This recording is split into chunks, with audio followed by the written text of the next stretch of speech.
주일부터 시작된 말씀의 이제 결론입니다.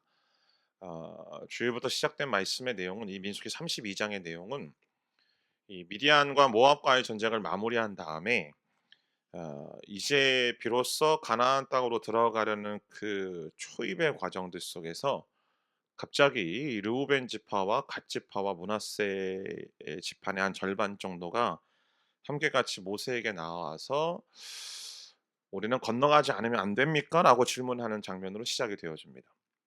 그러니까 요단강을 건너서 "가나안 땅으로 들어가지 않겠다."라고 말을 합니다. 그 이유가 무엇인가? 아 그들이 바라볼 때에 지금 자기들이 있는 그곳, 그러니까 요단강 동편, 지금의 트랜스요르단 남만 지역인 이 지역이 자기들이 소유하고 있었던 가축을 키우기에 너무나 좋았던 곳으로 보여진 겁니다. 실제로 그 지역 자체가 기본적으로 강수량도 좀 있고 또 이 높은 지대이기 때문에 서늘하기도 하고, 그래서 가축을 키우기에는 가장 최적의 장소인 것은 분명한 사실이었습니다. 때문에 그들이 그 지역을 바라보면서 "우리가 이곳에 좀 남아 있으면 안 됩니까? 뭐 굳이 뭐 그 땅으로 건너갈 이유가 무엇이었겠습니까?" 라고 이제 물어보는 것이죠. 이제 성경을 바라보고 또 연구하시는 분들 중에 일부는 그 땅을 그렇게 "가지 않겠다."라고 얘기하였던 이들의 모습들이 약간의 자기들의 처지 자체가 기본적으로 이 주도권을 행사할 수 없는 위치에 있었기 때문에 그들이 "가지 않으려고 했다."라고 말하는 분들도 있습니다. 이게 무슨 얘기냐면, 르우벤은 장남이고 장자 지파이긴 하지만 기본적으로 동생들이 말을 안 듣잖아요. 그러니까 뭐 이렇게 별로 이렇게 장자로서의 어떤 그 위치 자체가 불안정한 인물이 르우벤이죠. 왜냐하면 자신의 그 그러니까 어머니죠. 야곱의 이 첩을 범한 그 사건 이후로부터 르우벤은 말발이 안 섭니다. 요셉이 잡혀가는 그 순간들 속에서도 동생들한테 "야 반드시 이렇게 하자."라고 얘기했는데 말을 안 듣고 유다의 주도에 의해서 요셉을 팔아넘기지 않습니다. 그러니까 그것처럼 이게 르우벤의 위치 자체가 기본적으로 이스라엘 지파에서 이 장자 위치가 아니기 때문에 "우리가 건너가서 무엇하리. 그냥 여기 있자."라고 말했다라고 말하는 분들도 있고, 뭐 므낫세도 마찬가지고. 그런데 사실은 뭐 그런 어떤 심리학적이고 위치적인 어떤 그런 문제들로 이 상황들을 바라보기보다는 우리는 이 하나님의 약속과 하나님의 언약의 관점에서 오늘 본문을 좀 살펴보아야만 합니다. 먼저 이 르우벤 자손과 갓 지파 그리고 므낫세 반 지파의 문제가 무엇일까? 이 말씀 속에서 드러난 문제는 이 사람보다도 물질을 더 앞세우고 있다는 사실입니다. 주일날 1절 본문 말씀을 보면요. 제가 읽어 드릴게요. 1절 말씀에 보면 말씀드렸던 것처럼 그들은 가축이 아주 많았다라는 거죠. 그러면서 뭐라고 이야기하고 있냐면 1절 하반부 그리고 16절 말씀을 보면, 어제 본문이죠. 16절 말씀을 보면 그들이 모세에게 말한 내용이 이겁니다. "우리는 여기다 우리 가축을 위한 우리를 만들고 우리 아이들을 위한 성을 만들 것입니다." 무엇이 먼저인가요? 아이들을 위한 성을 만들기보다 가축을 위한 우리를 만드는 것이 가장 먼저인 것이죠. 그러니까 이 두 지파 반 사람들에게는 지금 자기들이 서 있는 이 요단 동편의 땅이 가축들을 먹이기에 적합한 곳, 거기에만 관심을 기울이고 있습니다. 그러니까 자기 아이들을 위한 성읍을 건축하겠다라는 이야기보다도 훨씬 먼저 가축을 위한 우리를 만들겠다라는 것이 먼저인 것이죠. 자, 이런 이들의 질문에서 모세는 어떻게 말하냐면, 어제 보면 마지막 부분 24절 말씀을 보면 "너희 아이들을 위해 성을 건축하고 너희 가축들을 위해서 우리를 만들라."라고 말하고 있습니다. 그러니까 어떻게 이제 순서를 조정해 주지 않습니까? 그러니까 사람이 먼저고 그다음이 가축이 먼저라고 말하고 있는 것이죠. 아 이렇게 말하고 나서야 비로소 26절 말씀 보는 것처럼 이들의 생각들이 이들의 마인드가 바뀌기 시작합니다. 26절 보면 "우리 아이들과 우리 아내들과 우리 가축들과 우리의 다른 짐승들은" 죄송합니다. 어 26절 7절 보면 먼저 인제 아이들, 아내들, 그다음에 가축들, 다른 짐승들. 그리고 나서 무장한 한 다음에 강을 건너가서 싸울 거라고 말하고 있는 거죠. 사랑하는 성도 여러분, 우리의 인생 속에서요 가장 중요한 건 사람입니다. 그러니까 하나님 앞에서 우리가 간구해야 될 여러 가지의 모든 부분들이 있지만, 그러나 그중에서도 가장 중요한 것은 사람에 관한 이야기입니다. 뭐 어떤 나의 상황과 나의 문제, 그것도 반드시 중요하죠. 뭐 물론 어떤 분들은 그렇게 얘기합니다. "상황과 문제가 해결돼야 사람이 사는 것 아니냐." 물론 그렇게 이해할 수도 있겠지만, 우리는 분명 인생을 살아가면서 경험하지 않습니까? 상황과 문제가 해결되어지지 않아도 사람은 살 수 있다라는 사실이죠. 때문에 우리 삶 속에서 가장 중요한 건 사람에 대한 관심입니다. 나의 위치, 그리고 내가 무엇을 먹고 사는가, 무엇을 입고 사는가, 그리고 무엇을 얼마나 소유하며 살아가는가, 어떤 일들을 하며 살아가는가라는 것은요, 전부 다 부차적인 문제들이에요. 가장 중요한 건 내 주변에 내게 붙여 주신 사람들, 그들의 영혼의 상태, 또 그들의 영혼의 문제에 대해서 관심을 가지고 귀를 기울이는 것이 가장 중요한 것이죠. 교회 사역을 참 오랫동안 해 보다 보면 이런 일들로 인해서 부딪히는 경우들이 참 많이 있습니다. 함께 같이 어우러져서 교회 사역들을 이루어 갈 때에 어떤 분들 보면 사역이 먼저인 경우가 좀 너무 많다라는 거죠. 그러니까 그 일이 되어지고, 그 일이 잘 되어지고 잘 준비되어지는 것이 먼저고, 그 일들 속에 함께 같이 하는 사람들의 그 마음들과 그 생각들을 살펴보는 일들이 이 2 차적이고 3 차적인 거로 밀릴 때가 너무나 많으면, 그러니까 결론적으로 그렇게 되어지면 어떻게 되어지는가? 일은 되어질지 모르지만 결국에는 상처받는 사람도 생기고, 마음이 어그러지는 사람들이 생기고, 그래서 결국엔 깨어지고 아파하는 사람들이 생긴다라는 일들을 우리가 너무나 많이 보게 되지 않습니까? 때문에 하나님은 결코 우리가 무엇을 가지고 있고 우리가 무엇을 할 수 있는지에 대해서는 별로 관심이 없으십니다. 하나님은 우리 자신에 대해서 관심이 있으시죠. 그러한 하나님의 관심처럼 우리도 우리가 관심을 가져야 될 것은 어 사람에 대한 부분입니다. 더 정확하게 얘기하면 그들의 영혼과 그들의 마음을 살피는 것이죠. 사랑하는 성도 여러분, 우리가 하나님을 닮아, 또 하나님의 이 성품을 닮아 우리도 역시 이 사람에 대한 지대한 관심을 가지고 영혼에 대한 관심을 가지고 살아가는 우리의 인생이 되어지기를 주님의 이름으로 축복합니다. 특별히 이제 직장 생활하시는 남자분들 같은 경우는 어쩔 수 없이 일에 관심을 가질 수밖에 없지만, 때로는 그 일을 하고 있는 우리의 이 직원들, 우리의 팔로워들, 그들을 좀 살피고 그들의 영혼을 살피고 그들의 마음들을 살피는 그런 마음의 여유로움들이 있게 되기를 주님의 이름으로 축복합니다. 자, 근데 이들에게 있어서 그보다도 가장 핵심적인 문제가 무엇이냐면, 서두에도 말씀드렸던 것처럼 하나님의 약속과 하나님의 언약은 별로 그들에게 중요한 것이 아니라는 것입니다. 여러분, 이들에게 지대한 관심사는 무엇인가요? 그들이 그들의 가축에만 관심을 기울였다라는 건 자기들의 삶에 대해서만 염려하고 있다라는 겁니다. 우리가 이만큼 가축을 소유하고 있는데 우리가 이 가축을 얼만큼 잘 키울 거냐? 우리가 얼만큼 이 가축을 잘 이렇게 목양 가지고 우리의 어떤 이 가정에, 우리의 가문의 부유함들을 이룰 거냐? 거기에만 관심이 기울이고 있고요. 하나님이 이들을 통해서 이루고자 하시는 하나님의 약속, 하나님의 뜻, 하나님의 언약에는요 별로 관심이 없는 겁니다.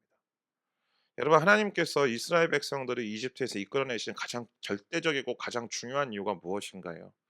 단순히 그들을 노예에서 해방하기 위해서? 그거는 본질적인 이유가 아니죠. 하나님이 이스라엘 백성들을 구원하시겠다라고 이집트에서 나오게 하시겠다라면서 약속하셨던 그 약속의 첫 번째가 무엇입니까? 내가 너희들에게 너희 조상 아브라함과 이삭과 야곱에게 약속했던 그 땅으로 내가 너희를 인도하여 내겠다. 그것이 하나님의 약속 아니었습니까? 그러니까 그 하나님의 약속과 그 하나님의 언약이 성취되어지는 건 이스라엘 백성들이 요단강을 건너서 팔레스타인 지역으로 들어가는 겁니다. 가나안 땅으로 들어가는 것이죠. 그것이 하나님의 약속을 이루는 것 아니겠습니까? 그런데 이들에게 있어서는 하나님의 약속을 이룬다라는 그런 설렘과 그런 기대보다는 지금 우리가 잘 살아야 되고 우리가 우리의 가정들을 잘 이루어야 될 그런 지역, 그런 환경, 그것만 찾는 데에 대해서 혈안이 되어 있는 것이죠. 그러니까 이 약속과 언약의 관점에서 자신들의 삶을 바라보기보다는 철저히 현실적이고 철저히 경제적인 관점만을 가지고 지금 이 지역과 자신들의 상황을 바라보고 있는 겁니다. 여러분, 이스라엘 백성들이 광야 40년 동안 방황했던 이유도 가나안에 들어가기 위해서입니다. 약속의 땅으로 들어가기 위해서이죠. 그 약속의 땅을 향한 지금 행군을 하고 있는 겁니다. 근데 그 행군을 향하고 있는 그 가운데에 오히려 이 르우벤과 갓지파 므낫세 반지파는 그 약속보다 언약보다도 자신의 삶을 중요하게 여기는 거죠. 물론 오늘 우리가 읽은 이 말씀을 보면 '아 하나님께서 그것도 인정하시지 않는가?'라고 생각할 수 있습니다. 그러나 성경은 분명히 이들의 행동이 이들의 결정이 죄라고 분명하게 이야기하고 있습니다. 역대상 5절 말씀에 보면 그러므로 이스라엘 하나님이 아수르 왕 불의 마음을 일으키시며 아수르 왕 디글랏빌레셀의 마음을 일으키셔서 곧 르우벤과 갓과 므낫세 반지파를 사로잡아 할라와 하볼과 하라와 고산 하숫가에 옮겼다라고 말하고 있습니다. 무슨 이야기인가요? 아, 제일 먼저 포로로 끌려가는 이 운명을 그들이 맞이하게 된 것이죠. 그래서 어느 순간 여러분 이들은 이스라엘 역사 속에 등장하지 않습니다. 어, 정말 우리가 조심해야 되고 또 우리가 생각해야 될 것은 무엇이냐면 우리는 얼마나 열심히 기도하느냐를 더 중요하게 여깁니다. 얼마나 더 열심히 신앙생활하는가 그것에 대해서 굉장히 중요도를 갖고 있죠. 그러나 정말로 중요한 것은 내가 얼마나 열심히 기도하느냐가 아니라 내가 얼마나 열심히 하나님의 약속과 하나님의 뜻을 따르려고 하고 있는가 그것이 가장 중요한 문제입니다. 나는 얼마나 하나님의 언약에 충실하는가 그것이 중요한 것이죠. 주의 이름을 부르는 모든 자들이 다 구원을 받는가? 아니요, 그렇지 않습니다. 주의 약속을 부르는 사람들 중에서도 일부는 하나님의 문 밖에서 이를 갈며 슬피 울며 슬피 울 자가 분명히 있다라고 주님 말씀하시지 않습니까? 오늘 이 12지파가 다 주의 이름을 부르는 사람들입니다. 그럼에도 불구하고 이 두 지파반이 떨어져 나가서 결국 하나님께서 허락하신 이 비참한 운명을 맞게 되어지는 가장 큰 이유가 무엇인가? 그들이 약속을 마음에 품고 있지 않았기 때문에 그렇습니다. 하나님의 언약, 하나님의 뜻을 마음에 품고 살아가지 않기 때문에 그런 것이죠. 마태복음 7장 21절에 예수님 말씀하시지 않습니까? 하늘에 계신 아버지의 뜻대로 행하는 사람만이 비로소 하나님의 약속의 열매를 얻을 수 있다라고. 때문에 우리는요, 우리의 모든 관심사가 우리의 모든 레이더가 하나님의 뜻, 우리를 향하신 하나님의 뜻과 하나님의 약속에 초점을 맞추어야만 합니다. 하나님의 말씀과 상관이 없는 하나님의 말씀에 기인하지 않는 간절한 기도를 하나님이 응답하신다 착각입니다. 절대로 하나님 응답하시지 않습니다. 그러면 왜 내가 기도한 대로 이루어지는가? 여러분 그건 하나님이 그냥 내버려 두시는 겁니다. 그렇게 해서라도 정신을 차리도록 하나님께서 내버려 두시는 거예요. 우리는 오해해서는 안 됩니다. 내가 열심히 하나님께 간절하게 기도하고 금식을 하고 정말 새벽을 깨우고 뭐 1 시간 2 시간 기도했기 때문에 하나님이 응답하셨다. 천만의 말씀이에요. 그렇지 않아요. 우리는 우리의 신앙생활에 대한 이 잘못된 인식을 버려야만 합니다. 늘 말씀드리지만 하나님의 뜻에 얼마나 내가 충성스러운가, 하나님의 약속을 붙들고 내가 살아가는가, 그것이 나의 인생 속에서 가장 중요한 관건이에요. 주님이 우리 가운데 내리시는 그 복을 받는 사람, 오늘 우리가 찬양으로 그런 얘기 했잖아요. 우리가 복 받고 우리가 하나님의 은혜 가운데 있는 건 어딨지? 예. 의지하고 순종하는 길입니다. 주님을 의지하고 주님을 순종하는 길이 예수 안에 가장 즐겁고 가장 복된 길이에요.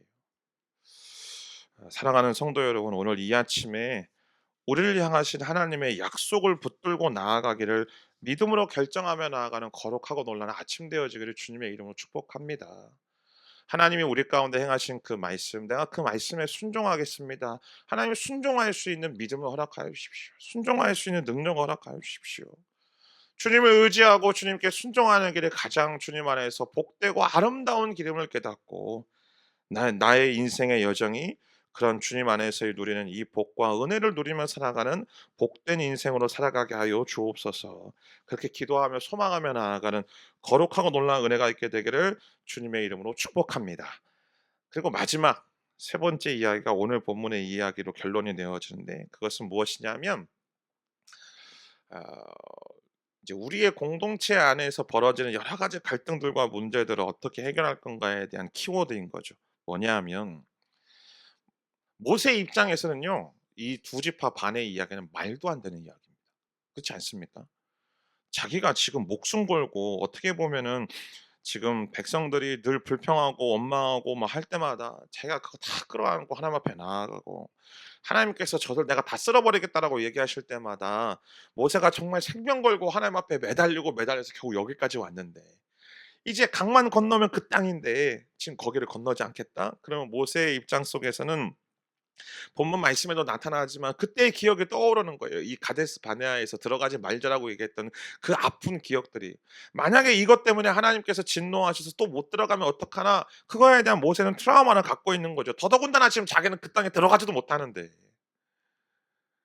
근데 모세는요, 분노하지 않고 어떻게 하냐면 그들의 말을 끝까지 다 듣습니다. 끝까지 다 듣고, 그리고 난 다음에 그들에게 말을 하지요. 근데 더 중요한 건 르우벤과 므낫세와 같이 파도 모세의 질책을 마음에 담고요.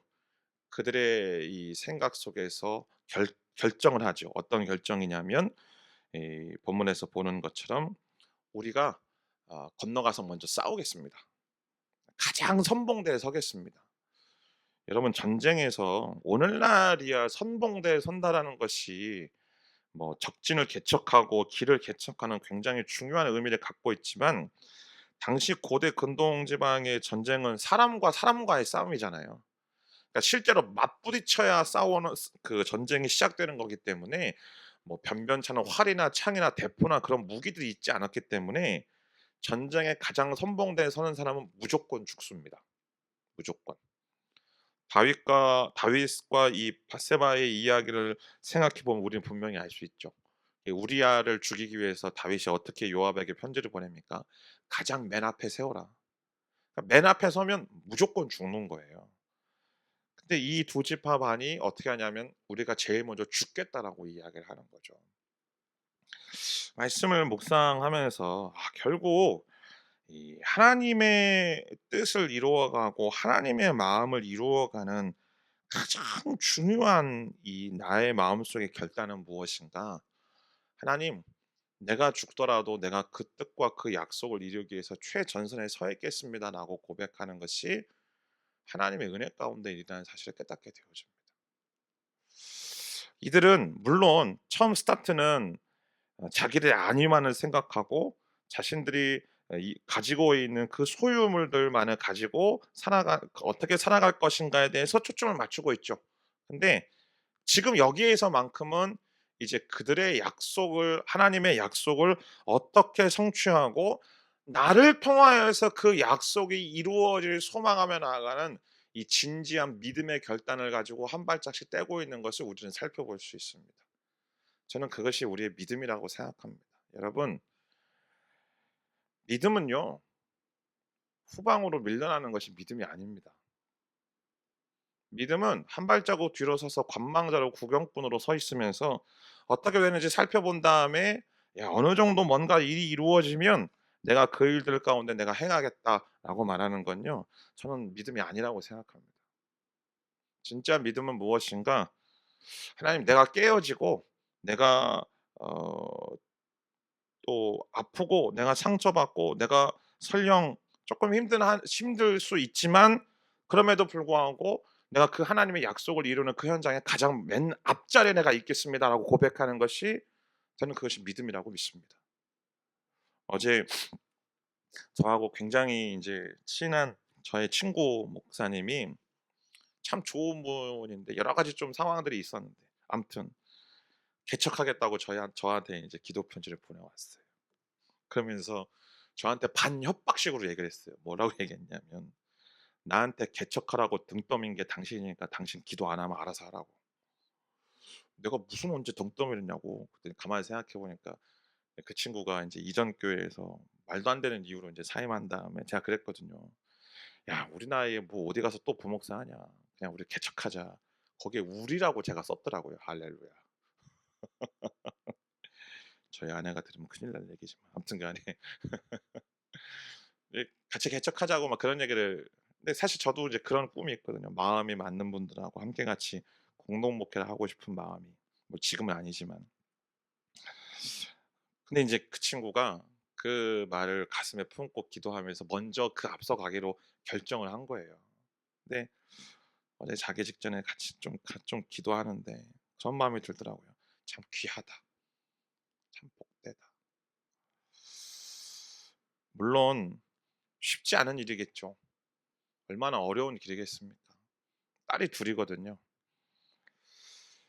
근데 참 '그 삶이 어떨까.'라는 생각을 해 보면 마음이 한절하게 마음에 좀 아파오면서도, 그러면서도 얼마나 하나님이 귀하게 여기실까. 하나님이 기뻐하실까. 아, 사랑하는 성도 여러분, 그리스도인의 삶은 결코 뒤로 물러나서 구경하고 편안하게 하나님이 주시고, 그리고 남들이 행하는 그 모든 믿음의 사건들의 열매들을 누리는 것이 그리스도의 삶이 아닙니다. 그리스도인의 삶은 우리가 하나님의 뜻과 하나님의 약속을 이루기 위해서 프론티어의 마음으로, 즉 개척자의 마음으로 우리에게 주신 그 삶의 환경들을 일구어 나가는 것이 우리의 진정한 믿음의 삶이요 그리스도인의 삶이라고 저는 믿습니다. 사랑하는 여러분, 단순히 어떤 교회 사역만을 말하는 것이 아니라 저와 여러분의 인생 속에서 하나님께서 말씀하시고 하나님께서 우리에게 행하시는 그 약속들을 이루어 가기 위해 하나님, 주님 나를 사용하여 주십시오. 나는 비록 연약하고 나는 비록 부족하지만 주님, 내가 깨어지고 내가 상처받을 수도 있고 내가 마음 아파할 수도 있지만 주님, 그렇게 나를 사용하셔서 하나님의 약속을 이루어 가 주십시오. 내가 제일 먼저 그 앞자리에 서 있겠습니다. 하나님, 내가 그 앞서서 그 일을 감당하겠습니다. 라고 믿음으로 결단할 수 있는 이 믿음의 용기가 오늘 우리의 모든 인생 가운데 회복되어진 놀라운 은혜가 있게 되기를 주님의 이름으로 축복합니다. 기도하겠습니다.